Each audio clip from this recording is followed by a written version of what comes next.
الحمدللہ رب العالمین والصلاة والسلام علی سید الانبیاء والمرسلین اما بعد فاعوذ باللہ من الشیطان الرجیم بسم اللہ الرحمن الرحیم۔ بہار شریعت ساتواں حصہ مہر کا بیان۔ مسئلہ نمبر 4، اگر شوہر غلام ہے اور ایک مدت معینہ یعنی ایک مقررہ مدت معینہ تک عورت کی خدمت کرنا مہر ٹھہرا، یعنی جس مرد کے ساتھ شادی کی جا رہی ہے وہ مرد غلام ہے کسی کا، اور اب جس وقت یہ نکاح ہوا ہے تو اس وقت جب حق مہر کی بات ہوئی تو مہر یہ مقرر ہوا کہ یہ ایک مقررہ مدت تک، یعنی مثال کے طور پر 1 سال تک عورت کی خدمت کرے گا، یہی اس کا حق مہر ہے،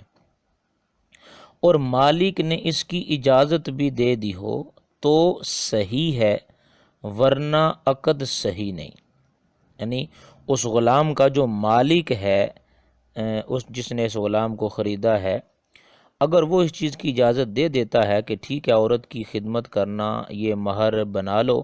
اور تم اس کی پھر خدمت کر لینا، تمہارا مہر ادا ہو جائے گا، اگر مالک نے اس چیز کی اجازت دے دی تو پھر یہ والا عقد نکاح درست ہوگا، وگرنہ یہ عقد نکاح درست نہیں ہوگا۔ آزاد شخص عورت کے مولا یعنی عورت کے آقا یا ولی کی خدمت کرے گا، یا شوہر کا غلام یا اس کی باندی عورت کی خدمت کرے گی تو یہ مہر بھی صحیح ہے۔ مسئلہ نمبر 5، اگر مہر میں کسی دوسرے آزاد شخص کا خدمت کرنا ٹھہرا تو اگر نہ اس کی اجازت سے ایسا ہوا نہ اس نے جائز رکھا تو اس خدمت کی قیمت مہر ہے، اور اگر اس کے حکم سے ہوا اور خدمت وہ ہے جس میں عورت کے پاس رہنا سہنا ہوتا ہے تو واجب ہے کہ خدمت نہ لے بلکہ اس کی قیمت لے،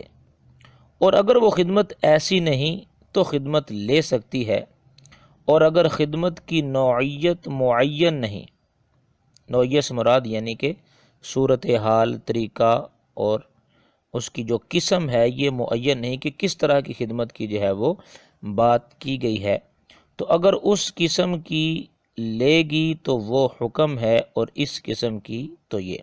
یعنی مثال کے طور پر اگر ایسی خدمت کی بات چیت ہوئی ہے کہ جس میں عورت کے پاس رہنا ہوتا ہے، اس کے پاس رہنا یہ لازمی ہوتا ہے خدمت کرنے کے لیے، تو اس صورت میں اب واجب یہ ہے کہ خدمت نہ لے، تو یہاں پر بھی وہی حکم ہوگا۔ یعنی اگر نوعیت کوئی بیان نہیں کی، کوئی خاص جو ہے وہ اس کی صورت بیان نہیں کی کہ یہاں اس طرح کی خدمت جو ہے وہ یہ کی جائے گی، تو اب دیکھا جائے گا کہ وہ کس طرح کی ہے۔ اگر تو اس کا پہلی قسم کے ساتھ تعلق ہے تو پھر اس صورت کے اندر جیسے پیچھے حکم بیان ہوا کہ واجب ہے کہ خدمت نہ لے بلکہ اس کی قیمت لے، اور اگر اس طرح کی خدمت نہیں ہے کہ جس میں عورت کے پاس رہنا جو ہے وہ لازمی ہوتا ہے،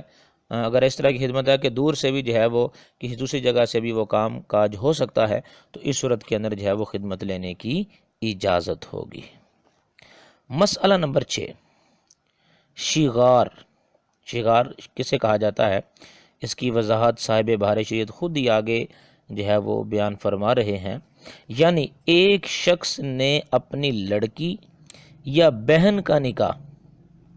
دوسرے سے کر دیا اور دوسرے نے اپنی لڑکی یا بہن کا نکاح اس سے کر دیا، اور ہر ایک کا مہر دوسرا نکاح ہے، تو ایسا کرنا گناہ و منع ہے اور مہر مثل واجب ہوگا۔ یعنی یہ جو صورتحال ہے، مثال کے طور پر 2 بندے آپس میں یہ کہتے ہیں کہ میں اپنی بیٹی کا نکاح تمہارے ساتھ کر دیتا ہوں، تم اپنی بیٹی کا نکاح میرے ساتھ کر دو، یا یہ کہتے ہیں کہ میں اپنی بہن کا نکاح تمہارے ساتھ کرتا ہوں، تم اپنی بہن کا نکاح جو ہے وہ میرے ساتھ کر دو، تو اس صورت کے اندر جو ان عورتوں کا حق مہر ہوگا وہ یہ دوسرے کا نکاح یہی حق مہر ہے، اور یہ نکاح حق مہر جو ہے وہ اس صورت کے اندر نہیں بنے گا، اور ایسا کرنا جو ہے یہ گناہ ہے، منع ہے۔ ایسی صورت میں اگر کسی نے ایسا کیا تو ان دونوں عورتوں کا جو حق مہر ہوگا یہ مہر مثل جو ہے یہ دینا لازم ہوگا۔ مہر مثل کی وضاحت پیچھے گزر چکی ہے، تو لہٰذا مہر مثل جو ہے یہ دینا واجب ہو جائے گا۔ مسئلہ نمبر 8، نکاح میں مہر کا ذکر ہی نہ ہوا یا مہر کی نفی کر دی کہ بلا مہر نکاح کیا، یعنی بلا مہر کا مطلب یہ ہے کہ بغیر مہر کے نکاح کیا، تو نکاح ہو جائے گا۔ اور اگر خلوت صحیحہ ہو گئی، خلوت صحیحہ کی وضاحت پیچھے گزر چکی ہے، یعنی کہ مرد و عورت میاں بیوی ان دونوں کو اس طرح کی تنہائی میسر آ جاتی ہے کہ وہاں صحبت سے، وطی سے، جماع سے کوئی چیز مانے نہیں ہے، کوئی رکاوٹ نہیں ہے، اگرچہ وطی یا جماع وغیرہ نہ بھی کریں مگر یہ تنہائی خلوت صحیحہ کہلائے گی، یعنی کہ صورت میں جماع پر قادر تھے۔ تو اب یہاں پر صاحب بارشی فرماتے ہیں کہ نکاح تو ہو جائے گا، اور اگر خلوت صحیحہ ہو گئی یا دونوں میں سے کوئی مر گیا، شوہر مر گیا یا بیوی مر گئی، تو مہر مثل واجب ہے، بشرط یہ کہ بعد عقد آپس میں کوئی مہر طے نہ پا گیا ہو۔ یعنی یہ جو صورتحال بیان کی کہ جس وقت پہلے نکاح کیا تھا اس وقت مہر کا کسی قسم کا کوئی تذکرہ نہیں ہوا، یا یہ کہہ دیا تھا کہ بغیر مہر کے نکاح کرتے ہیں، تو نکاح تو ہو جائے گا۔ اب اگر خلوت صحیحہ ہوگی یا دونوں میں سے کوئی مر گیا تو مہر مثل واجب تو ہوگا، مگر اس مہر مثل کے واجب ہونے کی شرط یہ ہے کہ نکاح کے بعد میاں بیوی کے درمیان آپس میں کوئی ایک مہر مقرر نہ ہو گیا ہو، کوئی طے نہ ہوا ہو، اور اگر طے ہو چکا تو وہی طے شدہ ہے، یعنی جو میاں بیوی نے جو طے کر لیا ہے تو اب وہی مہر جو ہے وہ مرد پر لازم ہو جائے گا، اب مہر مثل نہیں ہوگا۔ یوں ہی اگر قاضی نے مقرر کر دیا تو جو مقرر کر دیا وہ ہے، ان دونوں میاں بیوی خود مقرر نہیں کرتے، نکاح کے بعد، نکاح تو ہوا تھا بغیر مہر کے، لیکن اب بعد میں قاضی نے مہر کو مقرر کر دیا، تو اب قاضی نے جتنا مقرر کر دیا ہے اتنا ہی مرد کے اوپر لازم ہو جائے گا۔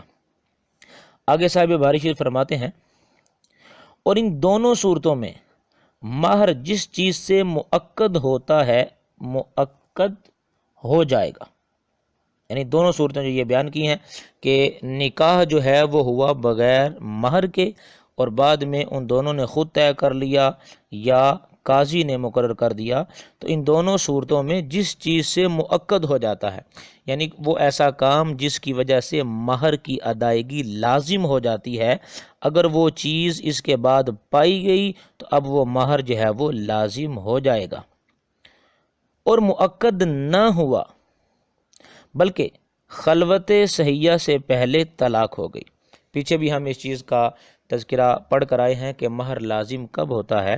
جب میاں بیوی ان کو خلوت صحیحہ میسر آ جاتی ہے تو اس خلوت صحیحہ کی وجہ سے مہر لازم ہو جاتا ہے، مہر پکا ہو جاتا ہے اور مہر دینا مرد کے اوپر لازم ہو جاتا ہے۔ لیکن صاحب بہار شریعت یہاں سے یہ اگلی ایک صورت بیان فرما رہے ہیں کہ اگر مہر مؤکد نہ ہوا، یعنی خلوت صحیحہ ابھی حاصل نہ ہوئی تھی اور خلوت صحیحہ سے پہلے ہی جو ہے وہ طلاق ہو گئی، تو ان دونوں صورتوں میں بھی ایک جوڑا کپڑا واجب ہے۔ دونوں صورتوں سے مراد وہی کہ خود طے کیا ہو یا پھر قاضی نے مقرر کر دیا ہو، تو خلوت صحیحہ سے پہلے طلاق ہوگی تب بھی ایک جوڑا، یعنی مہر تو جو ہے وہ اب لازم نہیں ہوگا لیکن اب ایک جوڑا کپڑا جو ہے یہ واجب ہے، یعنی اب اس کپڑے جوڑے کے اندر کیا کیا ہوگا، کرتا، پاجامہ، دوپٹہ، اور یہ دوپٹہ کتنی قیمت کا ہوگا یہ سارا جوڑا، کہ جس کی قیمت نصف مہر مثل سے زیادہ نہ ہو، یعنی مہر مثل کا اگر نصف کیا جائے تو یہ جو جوڑا اس عورت کو اب دیا جائے گا اس جوڑے کی قیمت مہر مثل کے نصف سے زیادہ نہ ہو، اور زیادہ ہو تو مہر مثل کا نصف دیا جائے۔ اگر اس جوڑے کی قیمت جو ہے وہ مہر مثل سے کے نصف سے زیادہ ہو جائے تو اس صورت کے اندر جو ہے پھر وہ مہر مثل کا نصف اس عورت کو دے دیا جائے گا۔ اگر شوہر مالدار ہوا اور ایسا جوڑا بھی نہ ہو،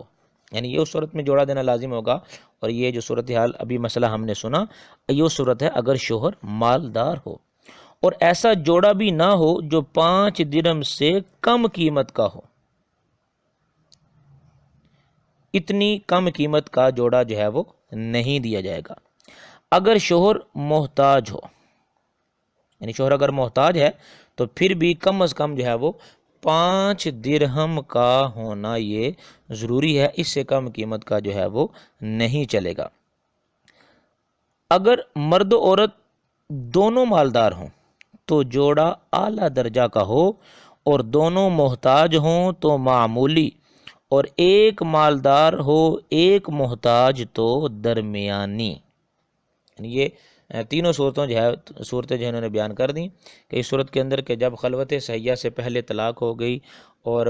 مہر لازم نہ ہوا، اب جوڑا دینا ہے، یعنی کرتا دینا ہے، پاجامہ دینا ہے، دوپٹہ یعنی کہ عام زبان میں جسے ہم شلوار قمیض اور دوپٹہ کہتے ہیں، تو اس صورت کے اندر جو ہے وہ یہ دینا لازم ہوگا۔ کہ اب یہ دوبارہ اس کی ذرا آسان الفاظ میں اس کی وضاحت کر دوں کہ اگر شوہر مالدار ہے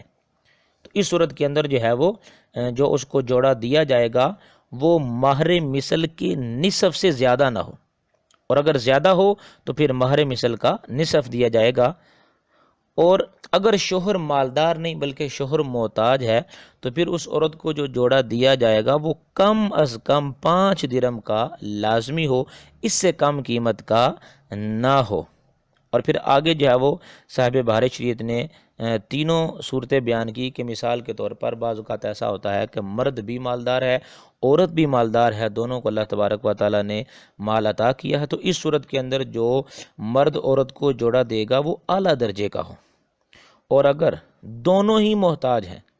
مرد بھی محتاج ہے عورت بھی محتاج ہے، تو اس صورت کے اندر جو مرد عورت کو جو جوڑا دے گا وہ ایک معمولی درجے کا ہونا چاہیے۔ اور اگر ایسا ہے کہ دونوں میں سے ایک مالدار ہے اور ایک محتاج ہے تو اس صورت کے اندر جو اس پر جوڑا لازم ہوگا وہ درمیانی درجے کا ہوگا۔ مسئلہ نمبر 9، جوڑا دینا اس وقت واجب ہے جب فرقت کا مطلب یعنی جدائی، زوج یعنی شوہر کی جانب سے ہو۔ پیچھے ہم نے مسئلہ نمبر 8 کے اندر یہ بات پڑھی ہے کہ اگر خلوت صحیحہ سے پہلے طلاق ہو جاتی ہے تو اس صورت کے اندر مرد کے اوپر عورت کو ایک کپڑا جوڑا دینا یہ واجب ہے، شلوار قمیض اور دوپٹہ۔ اب اس مسئلے کے اندر صاحب بہار شریعت یہ وضاحت فرما رہے ہیں کہ یہ جوڑا دینا کس وقت واجب ہوگا۔ تو یہ بیان کیا ہے کہ اگر جدائی شوہر کی وجہ سے ہوئی ہے، شوہر کی طرف سے جدائی کا قدم اٹھایا گیا ہے، تو اس صورت کے اندر مرد کے اوپر جوڑا دینا لازم ہوگا۔ اب وہ کون کون سی صورتیں ہو سکتی ہیں بیان فرماتے ہیں کہ مثلا طلاق، ایلا، لعان، نامرد ہونا۔ اب یہاں پر ایلا کی وضاحت جو ہے یہ سماعت فرما لیں کہ ایلا کسے کہتے ہیں۔ مرد اگر یہ قسم کھا لیتا ہے کہ وہ عورت سے صحبت نہیں کرے گا یا 4 مہینے تک اس کے بالکل قریب نہیں جائے گا تو اسے ایلا کہا جاتا ہے۔ لعان، مرد کا اور مرد و عورت کا ایک دوسرے میں باہم لعان کرنا، یعنی اگر مرد جو ہے وہ عورت پر یہ زنا کی تہمت لگا دیتا ہے تو اس صورت کے اندر جو ہے وہ دونوں قاضی کے پاس جا کر ایک دوسرے کے اوپر لعنت کی قسم کھاتے ہیں، لعان کرتے ہیں۔ تو یہ والی صورت ہو، یا پھر نامرد ہونا، مرد ہی نامرد ہے یعنی کہ وہ جماع پر قادر نہیں ہے۔ اسی طرح آگے جو صورتیں بیان کی کہ شوہر کا مرتد ہونا معاذ اللہ، عورت کی ماں یا لڑکی کو شہوت کے ساتھ بوسہ دینا، تو یہ وہ صورتیں ہیں کہ جن کے اندر صاحب بہار فرماتے ہیں کہ ان صورتوں کے اندر چونکہ جو جدائی ہے یہ شوہر کی وجہ سے ہو رہی ہے، لہٰذا اس صورت میں جوڑا دینا واجب ہوگا۔ آگے فرماتے ہیں اور اگر فرقت یعنی جدائی جانب زوجہ سے ہو، یعنی اگر جدائی بیوی کی وجہ سے ہو تو اس صورت کے اندر جوڑا دینا یہ واجب نہیں ہے۔ اب یہ کون کون سی صورتیں ہو سکتی ہیں کہ جس میں بیوی کی جانب سے جدائی ہو سکتی ہے، وہ بیان فرما رہے ہیں۔ مثلاً عورت کا مرتد ہو جانا معاذ اللہ، یا شوہر کے لڑکے کو بشہوت بوسہ دینا، یا پھر یہ ہے کہ سوت کو دودھ پلا دینا۔ سوت سے مراد جسے ہم عام زبان میں سوکن کہتے ہیں، سوتن کہا جاتا ہے، یعنی شوہر کی دوسری بیوی اس کو دودھ پلا دینا۔ یہ والی صورت بلوغ یا آزادی کے بعد اپنے نفس کو اختیار کرنا۔ پیچھے ہم اس مسئلے کی وضاحت بڑی اچھی طرح سماعت کر کے آئے ہیں کہ بالغ ہونے کے بعد یا آزادی کے بعد اپنے نفس کو اختیار کرنا۔ یہاں مختصر سے اس کی وضاحت بیان کر دی جاتی ہے کہ جس وقت اس لڑکی کی شادی کی گئی تھی وہ نابالغ تھی، تو نابالغ کی اگر شادی کر دی جائے تو پھر اختیار بلوغ اس کو حاصل ہوتا ہے، یعنی جس وقت وہ بالغ ہو جائے اس وقت شریعت نے اسے یہ اختیار دیا ہے کہ اگر تو یہ چاہتی ہے تو اپنے اسی نکاح کو برقرار رکھے، اور اگر اپنے اسی نکاح کو برقرار نہیں رکھنا چاہتی تو اس صورت کے اندر وہ اپنے اس نکاح کو ختم کر سکتی ہے۔ تو لہٰذا اگر بالغ ہونے کے بعد اس نے اپنے نفس کو اختیار کر لیا اور یہ کہا کہ میں اس نکاح کو باقی نہیں رکھنا چاہتی، تو اس صورت کے اندر بھی چونکہ یہ والی جو جدائی ہے یہ اس عورت کی طرف سے ہے، لہٰذا اس صورت میں جوڑا واجب نہیں ہوگا۔ اسی طرح بیان کیا کہ آزادی کے بعد اپنے نفس کو اختیار کرتی ہے۔ آزادی کا مطلب اس سے مراد یہ ہے کہ جس عورت کی شادی کی گئی تھی وہ کسی کی باندی تھی، لونڈی تھی، اور اس کا نکاح کر دیا گیا، اب اس کے مالک نے نکاح کے بعد اس کو آزاد کر دیا ہے، تو اب یہ جس وقت آزاد ہوئی ہے تو اب شریعت نے اس کو یہ اختیار دیا ہے کہ یہ آزادی کے وقت اگر تو اپنے اس نکاح کو باقی رکھنا چاہتی ہے تو باقی رکھے، اور اگر باقی نہیں رکھنا چاہتی تو اپنے اس نکاح کو ختم کر دے۔ تو اب اگر یہ اپنے اس نکاح کو ختم کر دیتی ہے تو لہٰذا یہ والی جدائی بھی اس بیوی ہی کی طرف سے ہے، زوجہ کی طرف سے ہے، لہٰذا اس صورت کے اندر بھی مرد کے اوپر جوڑا دینا یہ لازم نہ ہوگا۔ آگے صاحب بارشی فرماتے ہیں یوں ہی اگر زوجہ کنیز تھی یعنی لونڈی تھی، شوہر نے یا اس کے وکیل نے مولا سے خرید لی تو اب وہ جوڑا ساقط ہو گیا، یعنی بیوی کسی کی لونڈی تھی اور شوہر نے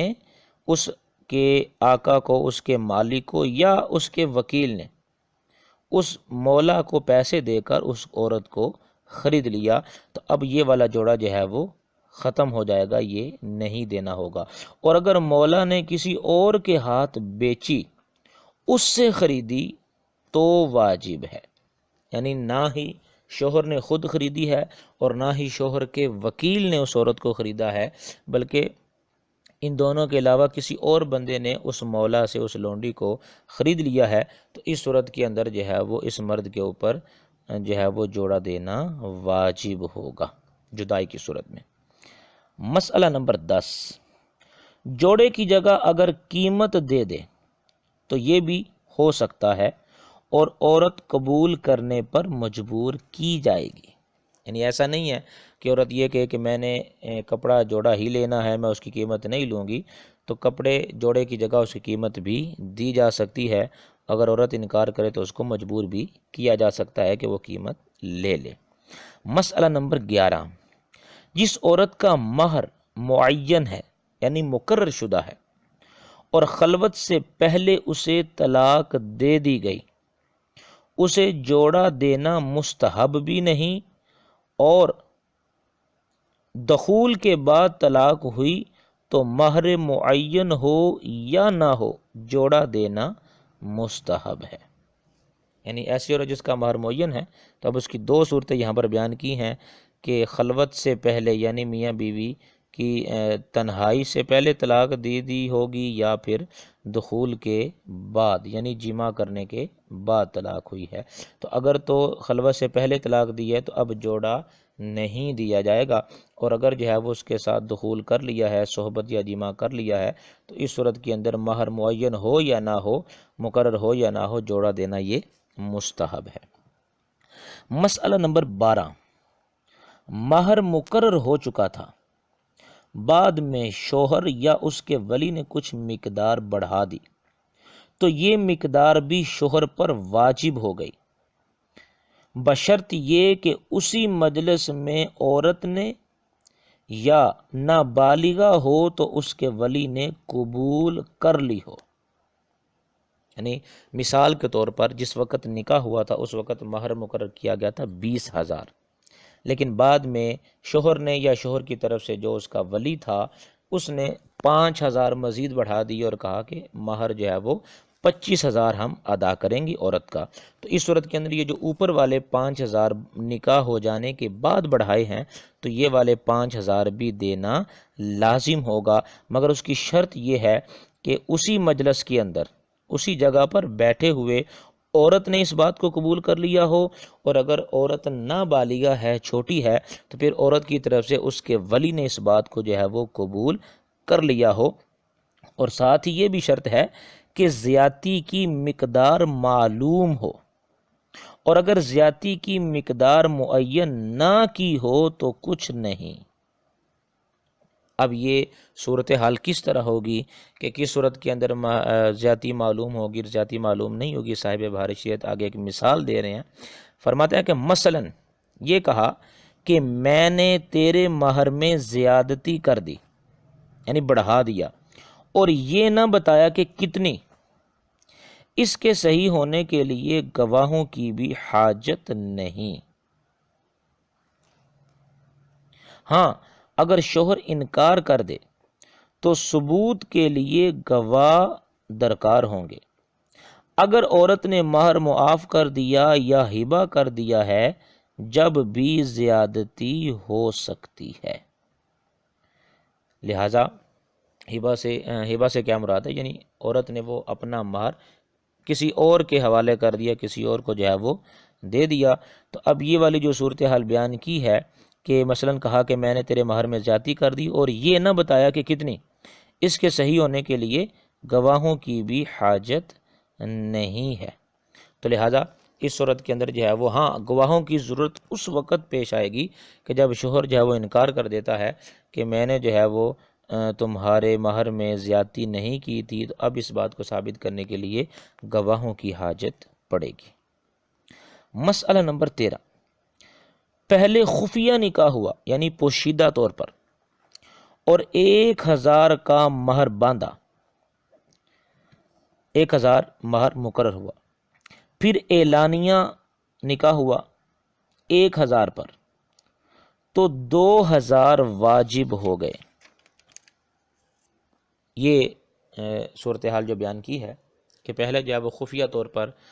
تنہائی میں چند گواہوں کی موجودگی میں، مرد و عورت کی موجودگی میں نکاح پڑھا دیا گیا، تو اس وقت جو مہر مقرر کیا گیا تھا وہ 1,000 تھا۔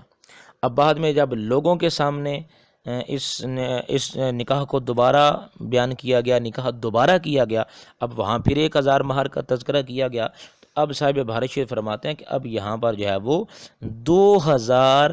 مہر واجب ہو جائے گا، اور اگر محض احتیاطاً تجدید نکاح کی تو دوبارہ نکاح کا مہر واجب نہ ہوا۔ یعنی لوگوں کے سامنے آ کر اعلانیہ طور پر جو نکاح کیا ہے وہ محض احتیاط کی بنا پر ہے، تاکہ لوگوں کو پتہ چل جائے کہ اس عورت کا نکاح جو ہے وہ اس مرد کے ساتھ کر دیا گیا ہے۔ تو اب اگر احتیاط کی بنا پر ایسا کیا گیا تو اس صورت کے اندر جو وہ اب یہاں اس نکاح میں جو 1,000 مہر کا تذکرہ ہوگا وہ لازم نہ ہوگا۔ اور اگر مہر ادا کر چکا تھا پھر عورت نے ہبہ کر دیا، پھر اس کے بعد شوہر نے اقرار کیا کہ اس کا مجھ پر اتنا ہے، تو یہ مقدار لازم ہو گئی، خواہ یہ اقرار بقصد زیادتی ہو یا نہیں۔ یعنی مرد نے جب پہلے نکاح ہوا تو وہ مہر ادا کر دیا، اور پھر عورت نے ہبہ کر دیا، وہ عطا کر دیا، کسی کو دے دیا۔ اب اس کے بعد شوہر یہ کہتا ہے کہ اس کے لیے میرے اوپر اتنا اتنا مہر ہے، اقرار کر لیا اس نے اپنی جان پر، تو لہذا اس صورت کے اندر یہ اب جس چیز کا یہ اقرار کر رہا ہے یہ اس مرد کے اوپر لازم ہو جائے گی، اور اگرچہ یہ مہر کے اندر زیادتی کی نیت سے بولا ہو یا ویسے ہی بولا ہو، دونوں صورتوں کے اندر اس کے اوپر جو ہے وہ یہ زیادتی لازم ہو جائے گی اقرار کی وجہ۔ مسئلہ نمبر 14، مہر مقرر شدہ پر شوہر نے اضافہ کیا مگر خلوت صحیحہ سے پہلے طلاق دی، یعنی مرد نے مثال کے طور پر جو پہلے مہر مقرر کیا تھا وہ 10,000 تھا اور بعد میں 5,000 مزید بڑھا کر 15,000 کر دیا، لیکن اب صورتحال یہ بنی کہ خلوت صحیحہ ہونے سے پہلے ہی جو ہے وہ اس عورت کو طلاق دے دی۔ تو اب صاحب بارشیت فرماتے ہیں تو اصل مہر کا نصف عورت پائے گی، اس اضافہ کا بھی نصف لینا چاہے تو نہیں ملے گا۔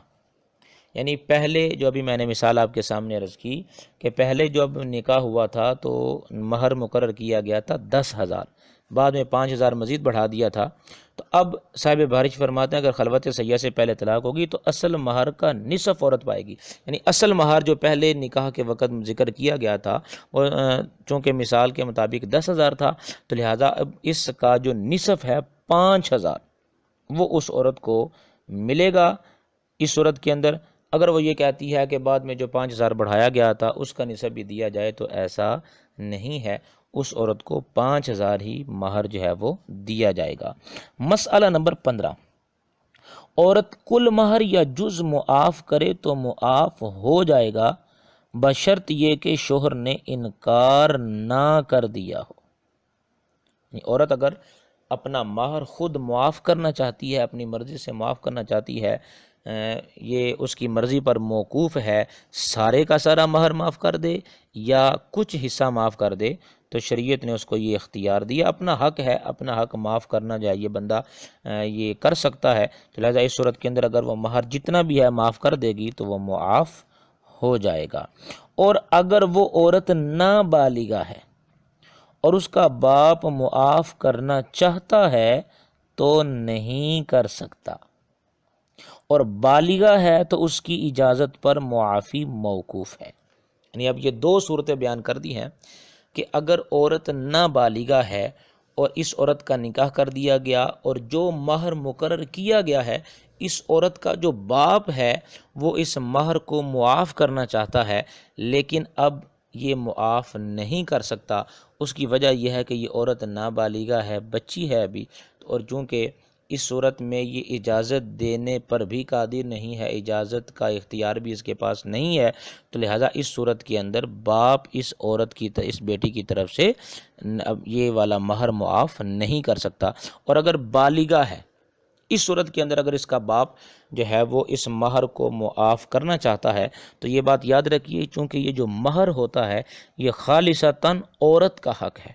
عورت ہی اس کی مالک ہوتی ہے، تو لہٰذا اس صورت کے اندر عورت کے بالغ ہونے کی صورت میں اگر اس کا باپ مہر کو معاف کرنا چاہتا ہے، اگر معاف کرتا ہے تو اب یہ اس کی عورت کی اجازت پر موقوف ہے، اگر یہ اس معافی کو برقرار رکھتی ہے تو مہر معاف ہو جائے گا، اور لیکن اگر یہ کہتی ہے کہ میں معاف نہیں کرتی تو اس صورت کے اندر مہر ادا کرنا یہ لازم ہو جائے گا۔